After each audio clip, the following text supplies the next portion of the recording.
Oke, selamat siang dan assalamualaikum warahmatullahi wabarakatuh untuk kelas 2 OTKP 2. Oke, kali ini ketemu Ibu Nurul lagi walaupun secara daring ya. Nah, oke, kita akan bahas materi yaitu fungsi administrasi kepegawaian. Fungsi administrasi kepegawaian, pengertiannya dulu itu adalah seni bagaimana memilih pegawai yang baru dan mempekerjakan tenaga atau mempekerjakan pegawai yang lama sehingga dicapai hasil dan mutu yang baik. Nah, kemudian untuk fungsi administrasi kepegawaian itu dilihat dari dua hal. Yang pertama dilihat dari pandangan ahli, yang kedua dilihat secara umum. Dilihat dari pandangan ahli, itu ada dua ahli yang mengemukakan fungsi administrasi kepegawaian, yaitu menurut Felix Anigro dan yang kedua adalah Glenn Ostal. Nah, untuk fungsinya nanti bisa kalian akses sendiri. Nah, kemudian pandangan yang kedua tadi menurut pandangan ahli, yang kedua adalah pandangan secara umum. Pandangan secara umum, fungsi administrasi kepegawaian itu disingkat dengan istilah POAJ, yaitu P yang pertama adalah planning atau perencanaan, bagaimana merencanakan tenaga kerja di masa yang akan datang. Yang kedua adalah O, organizing, yaitu bagaimana suatu organisasi itu bekerja sama antara yang satu dengan yang lain untuk mencapai suatu tujuan.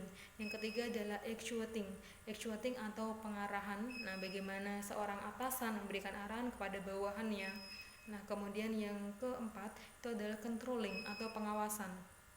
Nah, bagaimana seorang atasan itu mengawasi bawahannya supaya bekerja secara maksimal.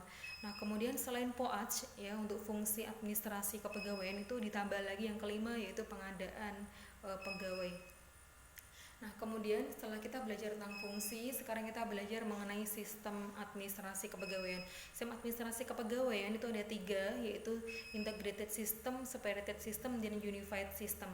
Untuk separated system itu adalah perekrutan pegawai sampai pensiunan pegawai itu diatur oleh masing-masing daerah. Kemudian untuk integrated system, integrated ya. Nah, itu perekrutan, pembinaan pegawai sampai dengan pensiunan pegawai diatur oleh pusat. Yang ketiga adalah unified system. Unified system adalah perekrutan pegawai itu diatur oleh lembaga tingkat nasional.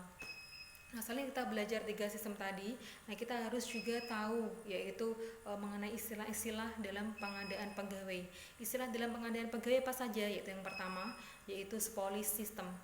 Selain ketiga sistem tadi ya, yaitu yang pertama adalah ada spolis system. Spolis system itu adalah pengadaan pegawai atau pengadaan pegawai itu diambil dari keanggotaan partai.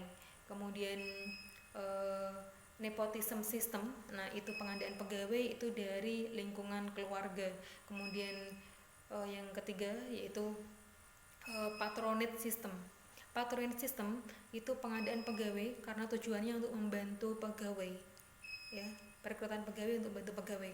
Kemudian merit system yaitu perekrutan pegawai berdasarkan kecakapan pegawai.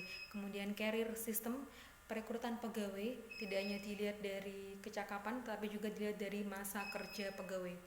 Nah, kemudian setelah kita mengetahui tentang istilah-istilah pengadaan pegawai, kalian juga harus tahu macam-macam pegawai negeri.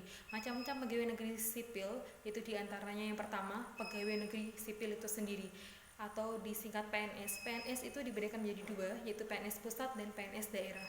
PNS pusat, nah berarti merekrutnya langsung dari pusat. Yang kedua PNS daerah, itu merekrutnya di masing-masing daerah. Kemudian jenis PNS yang kedua selain PNS, nah itu yang kedua ada TNI, yang ketiga Polri, kemudian ada pejabat negara.